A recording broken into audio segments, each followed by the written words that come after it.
Alright, so we're going to talk through the guitar parts for OC Buckled Out, and this is going to be the electric guitar parts. Now, if you've done this song with CTI before, you'll probably notice that we're reinterpreting it a little bit for this tour in Hong Kong. Generally, that lead line is played on an acoustic, but this time around, we're actually going to play it on a clean electric. So Hillary, this is you, and we're going to be going for a clean sound, but also kind of like a warm sound. You don't want anything too bright and tinny, so something like this.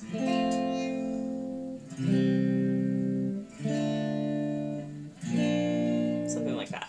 So the lead lines are pretty straightforward. You have them written out in front of you, tabbed out in front of you on your guitar notes, but I'll go ahead and demonstrate them and I'll just kind of hum along to the song. The only tricky part is like the timing of the stuff, the little embellishments in verse 1, but I'll do a demonstration video in a little bit so you can hear it in context, but here's the line. So here's the line.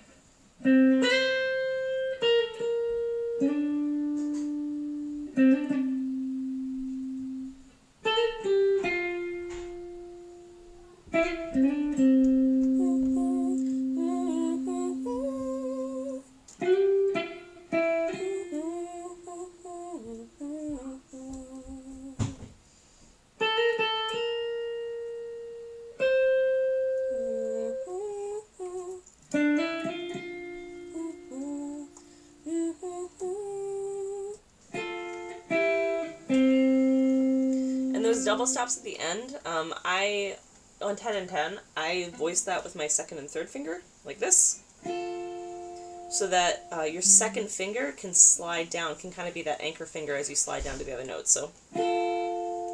And then your first finger kind of catches that 8, but your second finger is still there sliding down. And then sliding down to 5 and 6, your second finger just slides straight down to 6, and then your third finger catches that 6. So your second finger slides down to 5, and your third finger catches 6. So, like that.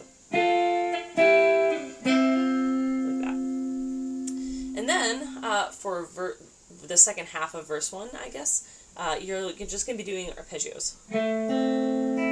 Well, not like that, but...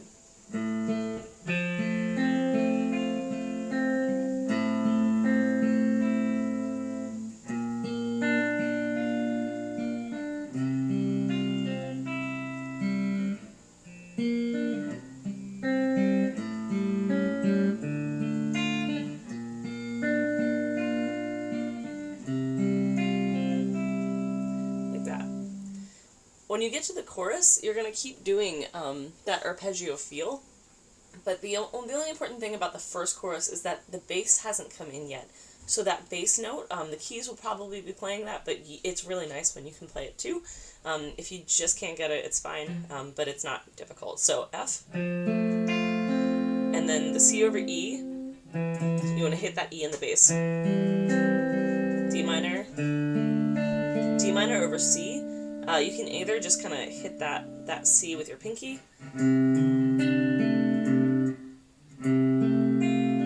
or I guess you could also hit it with your third finger and then kind of catch the D down here with your pinky, and then B minor, or B flat, F over A, so you want to hit that A, G minor just like you would normally play it, and C. And the rest of the chords are pretty straightforward. So that those first two lines of the chorus really are the only tricky parts. Like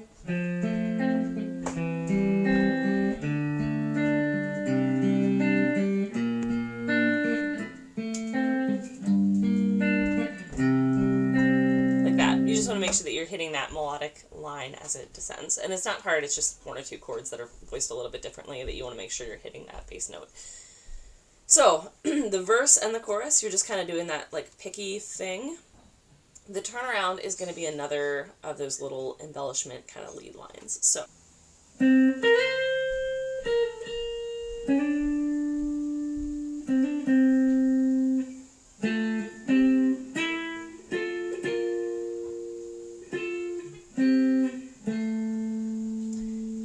That little figure at the end, those double stops, I'll confess to you that for me is actually the hardest part of this song on the lead part here, because the double stops don't like slide up and down on a predictable interval.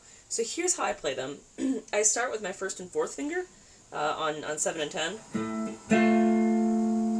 and then slide up to 10 and 12. I put my third finger down just because it feels more natural to me. That first finger is still sliding, but you can do it with your fourth finger there, just kind of shorten it up by a fret. And then, this is the hard kind of transfer. When you slide up to 15 and 14, I put my second finger down and make the slide up to 15, and then add my first on 14. And then you can just kind of add your second finger for 15 and 15. And then it's just back to reverse. But that switch from, you know, your first finger being that anchor point to your second finger being that anchor point when you slide up to the 15th fret. It's not hard after you practice it a couple times through, but for me it is the trickiest part of the song because it's, you know, they're changing the interval of the frets, and, you know, your anchor finger is switching and stuff like that. So it makes it a little bit more complicated. Not too hard, practice it a couple times through and you'll get it no problem.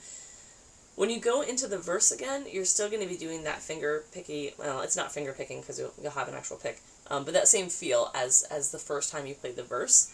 You can choose to do it a little bit more aggressive. You can choose to add a little bit of embellishment if you want. If you don't, you can just keep it, you know, pretty vanilla, kind of like you've been playing it before.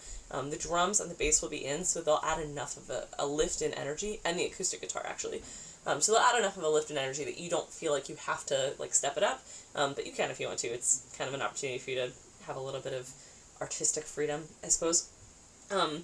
So feel free to just don't like crazy overplay. I mean, you'll know. It's not the kind of song for that. So back to that kind of, that picking feel. When you get to the chorus, instead of doing that picking feel like you did the first chorus through, you're just going to play sweeps. And you can choose to voice them up on a higher partial, or you can just choose to do them in root position. You have enough songs on this rep that are pretty difficult that if this is a good time for your brain to just kind of go back to something familiar, this is a good time for it, because on this song in particular, it's not going to make a huge difference. So. Do do do do do do do do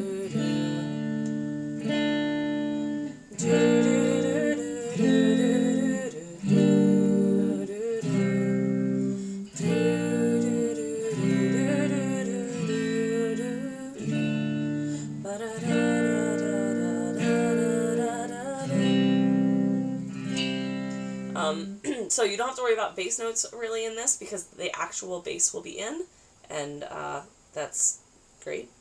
So you don't have to worry about bass notes, and just the trick in that second chorus is just trying to keep that that kind of sweet the really sweet sing-songy kind of feel of this song. So make your sweeps really gentle. You just kind of keep that play with sensitivity, I guess is what I'm saying. When you get to the tag, you're going to go back to that finger-picking feel. So everything else, the drums, the bass, the acoustic guitar are going to drop out, and you're going to go back to